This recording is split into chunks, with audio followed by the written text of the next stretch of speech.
Howdy do everyone. I hope you're having a great day today, and welcome to the Eclipse update, Roblox Tower Defense Simulator.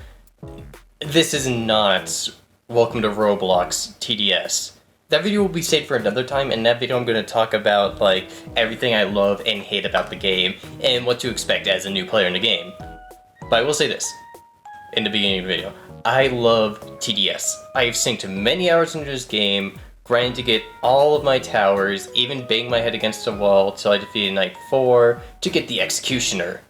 Which is honestly a surprisingly decent tower on its own.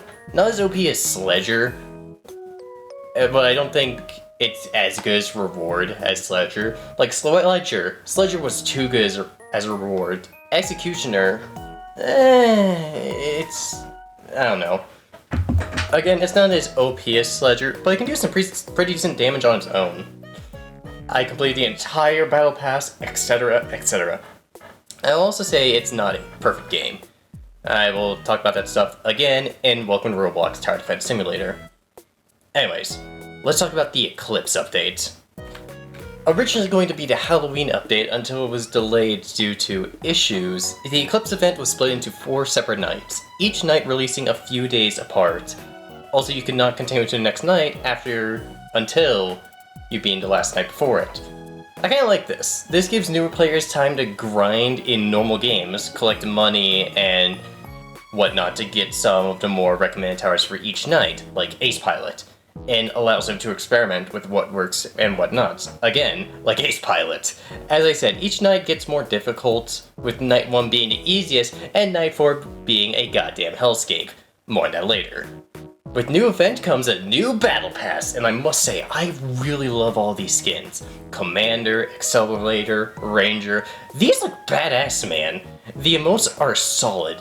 Everyone's favorite, I think, is being the Axe. Although there are no new crates this year, which I'm alright with, but I kinda wish they brought back the Halloween crates in some form. Like having them as a limited item to shop for those who missed out on the Halloween skins from, 2 years ago.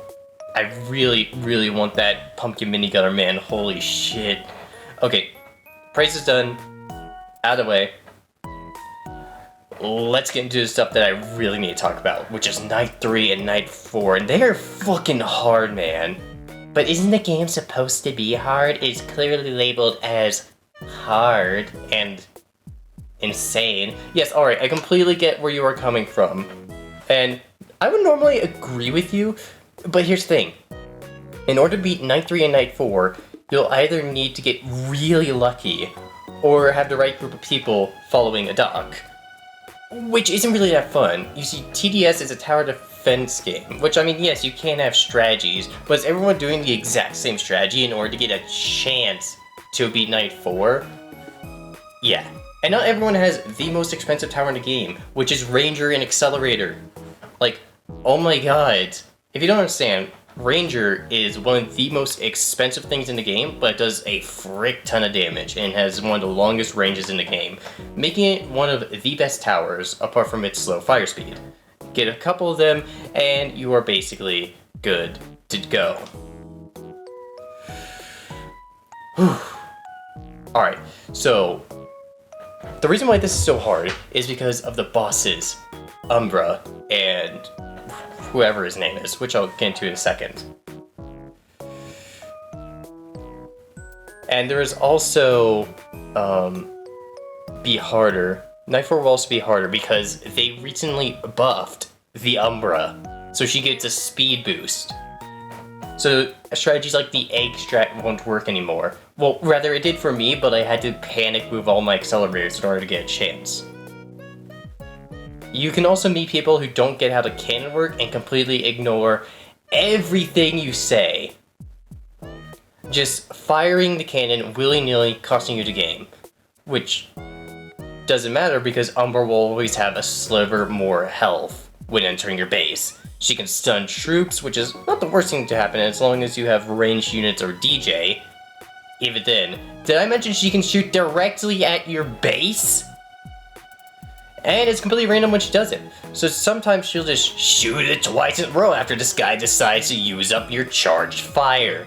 and uses it again when she's near your base, which is fine if you don't have 20 health left, which gives her time to get up, laugh her maniacal laugh, and shoots you, mother of God.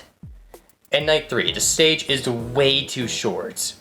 Which, you know, shouldn't really be a problem unless the boss has a frick ton of health and can summon unit. Oh, would you look at that? The only time I even beat it, which I didn't record sadly, is having an army of accelerators. And even then, he got way too close to the defend point. Like, I actually thought I was going to lose for a second if we didn't move more of the accelerators. Okay, calm down. Let's take a breather and talk about this better. The problem with Night 3's boss is he has way too much health, as I already brought up. And not to mention he can summon minions, which will change where all of the units' fire goes. It'll always go to the first unless you change it. Which is, you know, something not a lot of people do. But, you know, it can help if you want to deal with stronger units, like having, like, rangers deal with the stronger units, while accelerators and everyone else deals with the front units. But here's the thing.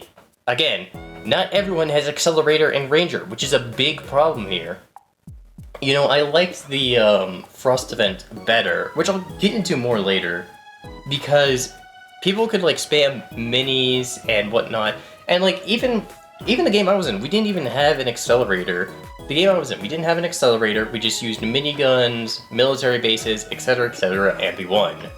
It was still challenging, but it didn't need the best units in the game in order to win. How to fix Night 3 is like just making him summon in weaker units, or making his HP take a hit. Like making him have much less HP than the original game. And Night 4, oh so many problems. Like, we're reaching Friday Night Funkin' levels of hard with Night 4. You know what I'm talking about. Where it's like, it's not hard to be fun, the fun kind of hard where it's like challenging, shoot, but I was really close, I really hope I'll get it next time. No, it's hard to be hard, it's not fun, if that makes sense. You know, I get if some people want like the most hardcore challenge ever, and even hardcore isn't even that challenging. Even Fallen mode isn't even that challenging, which is the hardest difficulty you can select on a map. As I said, not everyone knows how to use cannon in Night 4, which is something that I don't think the creators or the players, like, could stop, unless, again, you're with, like, a group of friends or people who actually know how the cannon work. But I think something better would be if, like, the commander said this line of dialogue. Great, we finally reached you. And then, like, he says his, like, thing about batteries and how it stuns her. But then he could also say something like this. We know she'll laugh maniacally when she's about to do something dirty. That's your time to fire. I feel like something like that would lead to less moments of, well, this. Maybe putting her health a little bit lower as well, and finally doing something like the Frost Invasion event. Now, I don't mean like multiple rows, longer map, I don't mean any of that. I mean the fact that you could have multiple people in the game. Raising the cap to 5 and 6, not 8, because like the map is way too small, but just having 5 or 6 people would help out a lot and would stop moments of just like Umbra having a sliver of health and then just getting in and then just ruining the game. It'll make Night 4 much more manageable. You know, like maybe have Night 3 have 5 people, and then Night 6 maybe the map would be, Night 4, Jesus Christ. Okay, refresh that, re-say that, pretend I didn't say anything. Pretend Night 3. The map is still the same, maybe a little bit like more open so more people can place more units, and maybe raise the cap from 4 to 5. This would stop moments of like the boss getting to like really close to the end and make smaller units easier to fight. And in Night 4, raise it to 6, maybe even making the map a little bit bigger for more units. This would solve so many problems with the game and would still make it fun and not challenging just to be challenging. Because again, all strats and docks require accelerator, every player to have ranger, DJs, which is like, it's fine, because like I use DJs, sledgers, and stuff like that, because hey, that's fun to do. However, if you're forced to like do this one specific thing with no other play style being that viable, it just doesn't really make the game that fun. Oh no, I think the Eclipse update is really fun, Nights 1 and 2. Night 3 and 4, they need some rework. And with that, that about does it. I hope you enjoyed. Please make sure to like and subscribe if you liked the video, and be sure to share it with others. It helps small creators like me get my name out there. And I also just want to say before the video ends, I'm working on a tower defense simulator animated series, which is actually going to have like each tower have its own story. They're going to be like smaller stuff from my usual animations, so they're just like things I can work on to not get bored of Star a Day, Power Trickers in Oak Lane, and not suffer from, well, stress. I don't get burnout. Yeah, I think that about does it. Hope y'all have a good day, and I'll see y'all later.